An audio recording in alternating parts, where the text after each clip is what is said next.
All right, welcome back to Camp Conversations, Keys to Resilience, where we focus on speaking to individuals on the front lines of our community. And today I'm so excited to have Michelle Thorne here. Michelle is co-owner of SOAR Studios, which is a fitness studio. She is a spin instructor and she is a master trainer of spin instructors. And so today with Michelle, I am going to ask her about the spark that brought her into the fitness industry. And then we're gonna learn some strategies, tips, and tricks that she uses to keep that spark alive. Tell me more about what you like to do and what you love doing in your free time. I really love being outside. I like to mountain bike. That was like my whole main reason of moving to Fernie.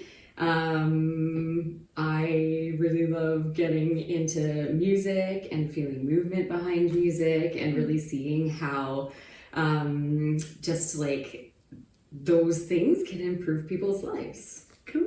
Yeah. And Michelle says she really loves to mountain bike. I mean, that's how I first knew who you were. And it was like she would drive past in a truck to go to like shuttle areas, and me and like some of the other girls I was riding with would be like, oh, that's Michelle. Oh, stop. Yes, no way. yes. She is like next level mountain biker. Oh, so I'm sure really your sweet. spin classes are amazing, and I would love to check them out because I mean, the training definitely pays off. Yeah, it does, but it's also like, it's different on another level because, there's the fitness there, but I like to bring such a party vibe into what we're doing because it's almost like tricking people into having fun with their fitness. Ooh, I like that. Yeah, because like I was never a person who would want to go and just climb up the mountain. Like I needed a reward for it. Yes. You know, so the climbing was the hard part and then riding downhill was the reward. Yeah. So I feel like every single time I go into a class, I'm like, okay, I'm going to make you work very hard, but also like you're going to have a reward in some sense. Okay, so you're kind of like touching on what is the spark that brought you into the fitness industry. And I'm hearing some of it. Good times, some of it like a collection of people and just celebrating using your body. Yeah, well, that's it. I mean, like the spark that brought me in was completely different from the spark that carries me now. Because what brought me in was, I just loved it. It was fun. Okay. That's why I started going, but also it was kind of a way to develop my fitness to do the things that I like to do outside, like mountain biking. And then so when I had the bright idea to start instructing, it was purely because I just liked doing it. Okay. And it's kind of evolved so much more since then because I've really seen like the challenge and the change that it's brought to other people's lives. And that has become the spark for me is when I see something so positive happen with somebody and how like their brains can just flip a script while they're doing something good for their bodies. Like that is the spark that carries me. I love that. Yeah. And I think one of the original reasons why I reached out to Michelle was twofold. One was that we know that people in the fitness industry have a high rate of burnout because it takes so much energy to not only physically do the job, but also to bring people up, to have the capacity to hold that space within a classroom. And then two, because so often when we have that physical release, clients tend to really share all the deep and nuanced things that are going on in their lives. And that's a lot for instructors to hold and to figure out how to respond to. And so I'm curious, do you see that in your day-to-day, like both the sort of burnout level and the turnover of instructors and like clients coming in being like, oh wow, we've built this strong connection with you? Yeah, I see all of those things in a day-to-day basis. With regards to the clients, we do become friends, you know, like we kind of meet each other on a daily basis on not just like coming into a room and being with each other, but like when you're in a space like that, like it or not, you become a little bit vulnerable, especially when you're putting out such energy and like a lot of people are working through a lot of stuff when they're in a room in front of you, and whether they tell you about it or not, there's always that energy exchange. I do find that becoming friends with the clients is really wonderful, especially being in a small town like Fernie it's inevitable, right?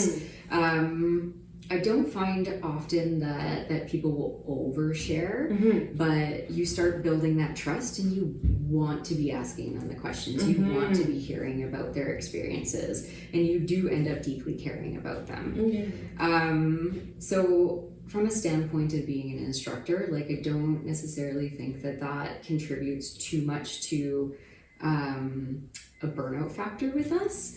But what I see and what I've felt with instructors before is that there's a huge weight of carrying that space for people. And if we're not filling our own cups and making sure that we're stable as people before we enter those rooms, that's when we can start to kind of have a bit of a snowball in our energy, and that's where we start to burn out. Yes. Okay, you brought up a couple things that I want to touch on, because I love taking things that you said and attaching it to things that we do here within the mental health world. One is that there is a lot of research on when people have a shared emotional experience, how it deeply, deeply connects them. Right? And I think one of the studies I read was so interesting. It was about if on a first date people met on a solid bridge, they were less likely to connect than if on a first date people were to meet on a really rickety kind of bridge, because the rickety bridge had this shared oh my gosh, this is a thing that we are going to overcome together, and it builds this bond. And how you said you frame a spin class is like, we're going to put you through something hard and I'm going to do it with you, and then we're going to celebrate together. And it's like you're perfectly creating that piece with them. And then we know to release cortisol or stress hormones from our body, one of the strategies is to sweat them out. And when we sweat them out, we often like to talk about that release. And you are doing that all the time, right? Like you're constantly going through that cycle. And then you touched on that piece of the energy exchange. And you start in that leadership role. And we know leaders' energy sets the bar for all the followers, and so to bring that bar setting energy every time to a classroom is a lot. And also like being able to create that space that is safe for people to become vulnerable in as well, if that is where they need to go that day, right? Working together in a community, everyone's so individual in that room, but like at the end of the day, like everyone has something to let go of. Yeah, that is a lot. And when you were drawn into it, right, and I heard you say there that it's important for us to stay full and fill our own cup. What are some of the things do you do things right before class, or do you kind of like look at your whole week and say, this is how I'm going to fill up for what are some I always have a pre-class routine. And that involves setting my own tone, my own energy, and it's always starting with a cup of coffee, because I'm not insane. You can't naturally have that huge spike in energy. Can you imagine? No, my brain just doesn't work without it. So it's having that cup of coffee, it's listening to my playlist, it's going into the studio, and I actually have this sequin jacket that I put on. I love and every single time I walk into the studio, and while I'm doing my little sound check with my mic and my music, I have that jacket on, and that is where I shed Michelle of the outside world. And that jacket turns me not into like a stage personality, but that's the jacket of like confidence, you know? And when I put that on, that is when like everything else doesn't matter, and all that matters is what is about to happen and the people who are walking in the door, because that everything is about them. So that's like my big thing that I do before classes, my jacket, and then I'll kind of like dance around. I'm really big into power posing, or like finding my body language in order to like take up a bit more space. Like there's a really great podcast that Amy Cuddy does, or it's not a podcast, it's a TED Talk, and it's all about how our body language shapes us, and how if you even just do this power pose for 2 minutes, it can change the way you think about yourself, it can change your confidence, it can change who you're putting out into the world.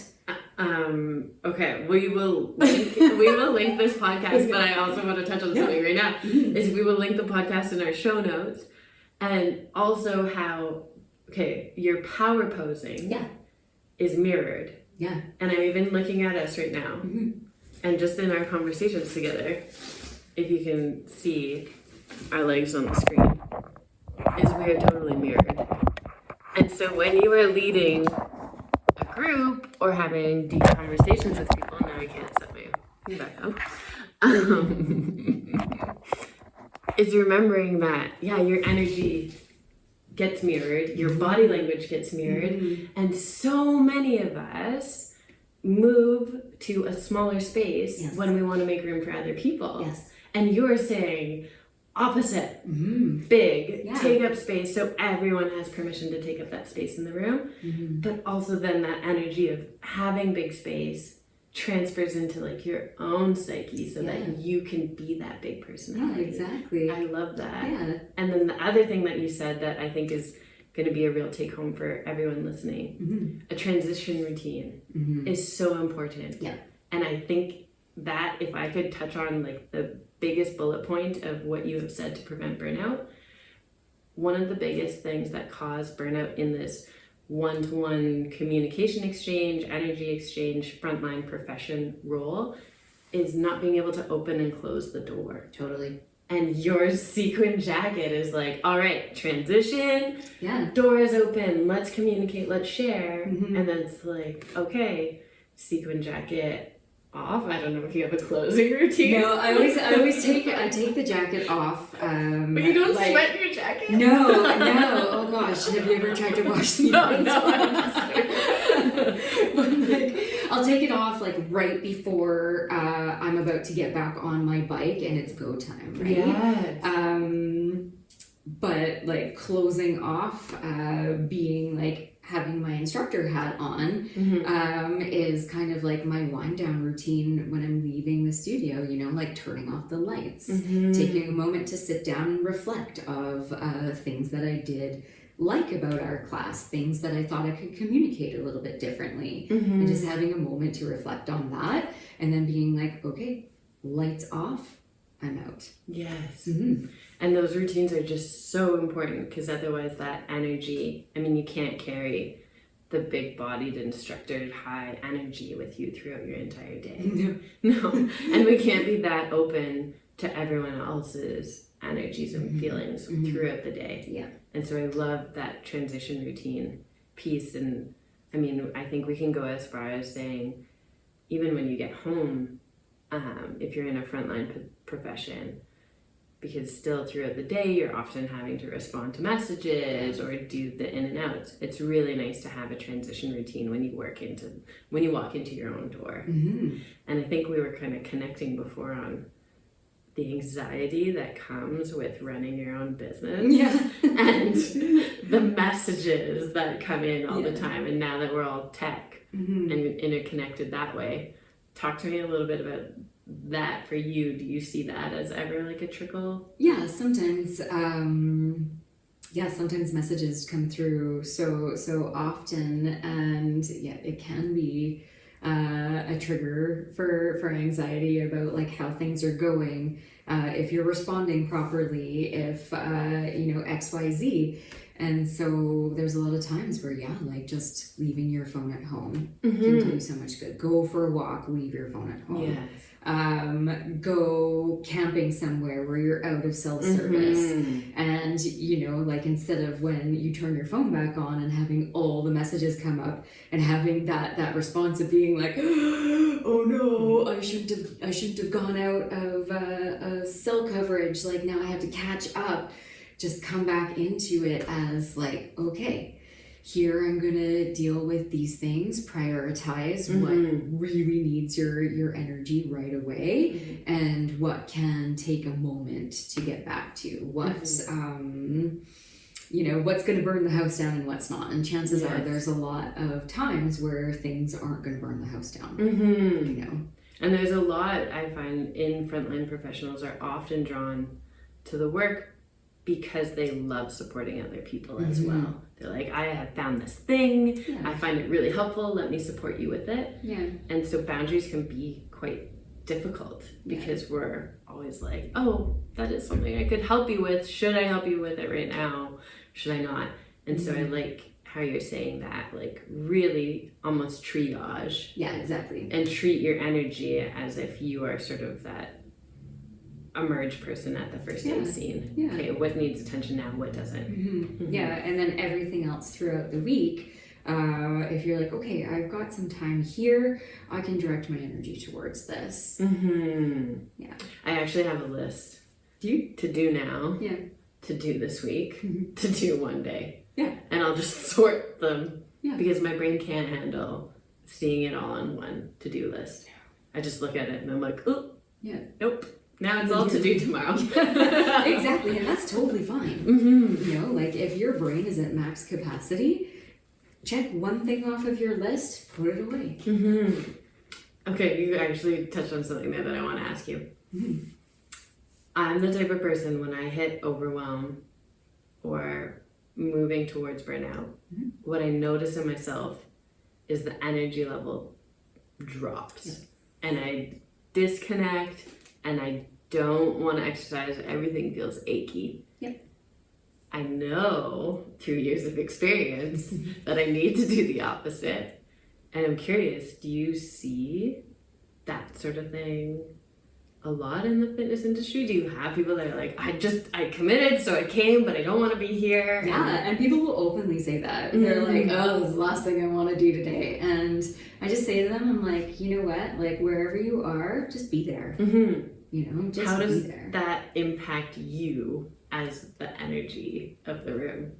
Well, you know, sometimes when I have a room that is full of low energy people or people who don't necessarily want to be there, like I teach at 6 a.m. Often. And so there's a lot of times where people are just dead. And that's okay. That's totally okay, because the big thing is like they got out of bed, they're there. And being that person on the podium, like seeing this happen, like I might have to give a little more energy than normal to kind of try and build them up a little bit, but also like it's fine that it's like that because it's not about me. You know, it's about celebrating and working with the people who are in front of you. And if they've got 10% to give that day, awesome. You know, like they've done the hard part. They've made it there. They got in their car at 5:45 in the morning. And they're like, okay, I'm here. Yeah. And I like how you said that piece, it's not about you. Because I often I can feel when someone comes into the space and the energy is low. I often feel it's my job to bring it up. And I think what I'm learning through experience is that it isn't actually my job to bring it up. It's my job to present or to maintain sort of where my energy is at its best in a leadership role. And then allow the people that are participating in whatever I'm offering to either move up with it with me or to just meet me where they're at. Totally. And I don't have to go down to them and bring them back up. No. Because that was what continuously led me to burnout. Was feeling I had to meet people where they're at and bring them up. Well, I think it's important to like recognize that they're in a certain space and just, you know, you can kind of almost tell when somebody is open to being brought up, or if somebody's just like, here's where I am, I just need to be here. You know, and you can almost learn to recognize that. Yeah. And if people are open to being lifted into another space, then they'll come with you. Yeah. You know, and then you can just almost see the energy ramping up. Yes. Right? And then you kind of mirror that as well. Totally. And if you have the capacity on that day, then you can do that a little bit better. Yeah. And then if it's a day where you don't, I mean, it's always easier to start in that kind of lower and mirror up. Yeah.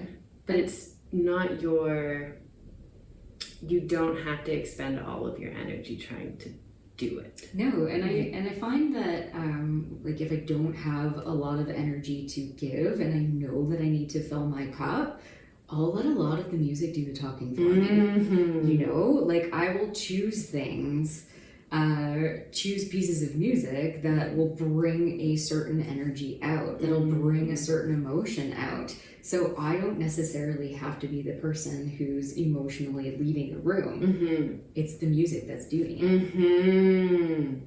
it. Okay, second takeaway tool. So I really love this piece because I think we can transfer it into every area of our life, is that adapting the external environment to bring us to the space that we want to be is such a valuable strategy to use, whether that's music, whether that's creating a space that reflects a certain energy that you want to have, because it doesn't pull from our reserves, it just lifts us too. Yeah. And so, I mean, I'm the exact same even at home. Is if I find I'm having a really low day at home and with my family, I have to maintain a certain level of energy to interact with my kids, and I don't have it, then I turn to music. And I adapt the music, or I turn to food and what kind of food, but adapting that environment. I really love that. Yeah. So 1, transition routines. 2, adapting the environment so that it brings out the energy level that we want. I'm also curious when it comes to looking at sort of the holistic health of, I think we're doing this real transition from looking at health as these different siloed areas of our lives, like having to go to a counselor for this and a massage therapist for this and fitness for this. We're starting to see how we can integrate them all together. Yeah. And so I'm curious, with you entering into the fitness industry, how do you find that plays in your own overall health, being able to exercise every day at work or connect with people? I think it plays really well with a holistic approach to wellness. There are days where I really don't feel like doing it at all, but I'm like, well, it's my job. I've got to go and do it. Yeah. But then it switches my mindset. It makes me think a little more clearly sometimes. I think in that sense, like when we talk about resilience, it builds a little more resilience because it's not so easy for me to like crumble into, you know, if I'm feeling low or sad or whatever, because I'm like, I have to do this and I have to find a different level because I need to show up for other people as well. I think it honestly makes me a better person because we all know that movement is medicine. Yes. And just finding those moments to move your body can elevate anything. Like it can change your whole perspective of the day around. So I think that's important. I think it's really important because I've had a ton of injuries and dealing with those and like working through even just how they've changed how I operate both physically and mentally. I think it's made a really big difference. You actually bring a good point. I find I see people a lot in this space when they've built, and I see you've kind of done this, an identity around one aspect of their personality. And so many of us attach to these identities, whether it's like I'm an athlete, I'm a biker, I'm a counselor, I'm whatever. And then something happens in our life, whether that's injury, whether that's loss, whatever that might be, and that identity is taken away from us. Yeah. And I know from personal experience that's a really crumbling low mental health space. Yep. And I hear that you've looked at injuries and been like, okay, how do we adapt? Yeah, and that's it. And that's kind of like a bit of my origin story on how I ended up getting into group fitness. Okay. Is because I was the mountain biker, Mm-hmm. you know, and that was my identity and that was my whole entire life. And then I just went through this major string of surgeries that I just needed.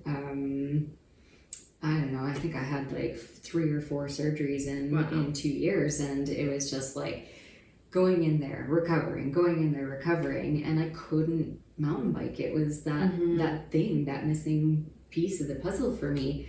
And so I was like, I need to do something. And that's when I started going into spin classes. And I was like, okay, well, like this will do.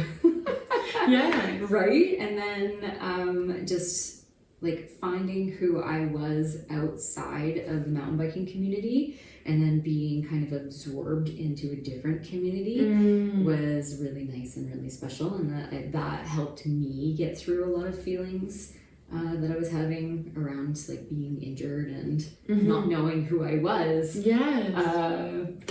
Yeah, after just being the mountain biker and being known as the mountain biker. Yeah. You know?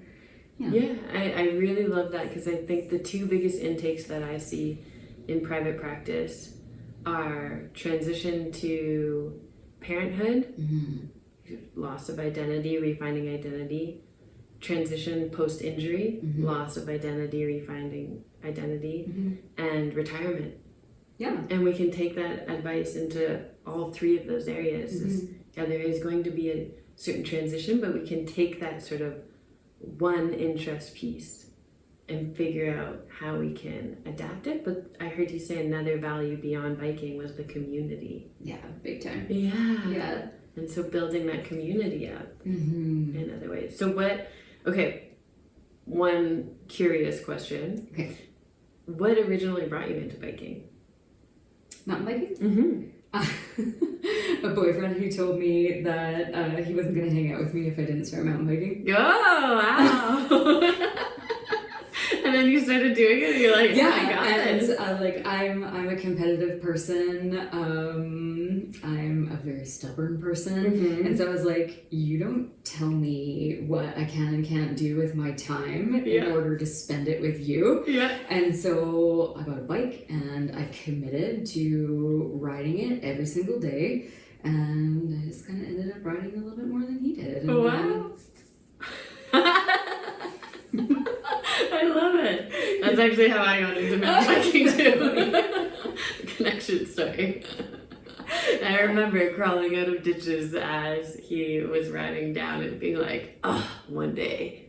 Yeah. One day I am just going to. Yeah. And it's just like, again, a snowball effect. And you start doing things and then you're like, oh, I'm actually getting pretty good at this. And then you start really loving it. And And I think it sounds too like it's something where you found a flow state. And that flow state is just so valuable for our mental health where that kind of ability and challenge perfectly meet. Yeah.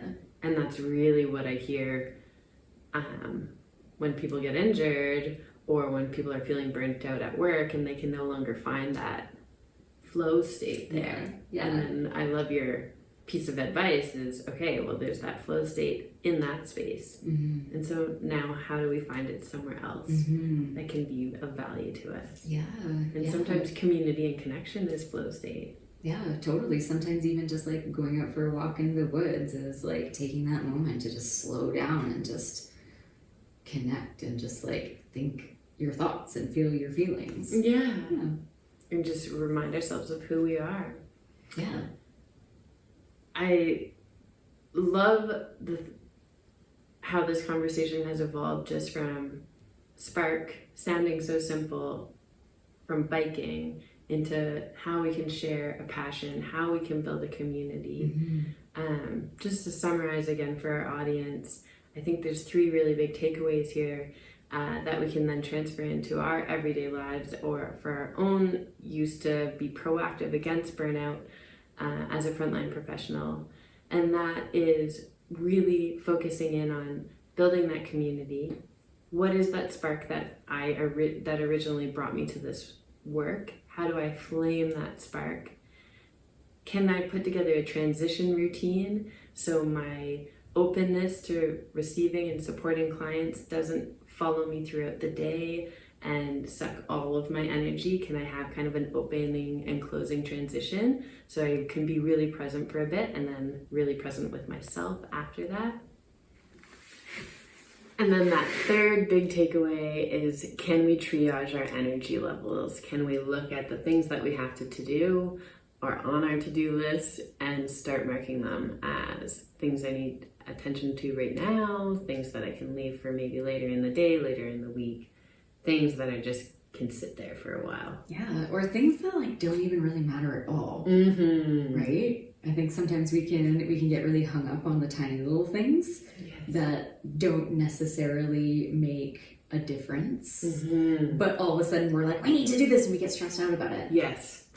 As a closing, maybe I'll share one thing that I read, I think last night, that I really enjoyed. And it was an adventurer.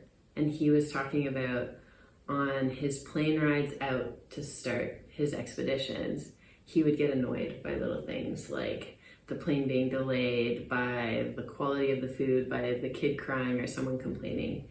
And then he would go out on these big expeditions and maybe be solo the entire time or exposed to different cultures that had different ways of living, and then get back on the plane. And he said every time on the plane ride home, he was able to let go of so many of those little annoyances. Just that reframe of, is this something that I actually need to put attention into? Mm-hmm. Mm-hmm. Yeah. How will it serve me? How will it serve my community? Mm-hmm. Yeah. Well, thank you so much for coming on here and talking to us today. Yeah, thanks so much for having me. Yeah. And if people want to find you or learn more about your classes or your master training, do you mind quickly talking about what master training is? Because I think that might be a big draw. Yeah. Okay. So I essentially train people to be spin instructors, so very foundational program, and I do it through a company called Authentic Instructor Training. And the program was developed by my mentor, my friend, Natasha Marshall Bean, and she's been in the industry for about 25, 30 years, just training people. We've trained thousands of people. We've opened lots of studios together. So you can find us online. Just look up Authentic Instructor Training. And then link that below. Yeah, and then you can find me teaching spin classes at SOAR Studios here in Fernie. We've got a website, we've got Instagram, which we will also link. Yeah, all that normal stuff. But come out and do something a little bit different. Try a spin class. Yes. Challenge yourselves a little bit. I will hold the space for you. And be a part of the energy exchange. Yeah.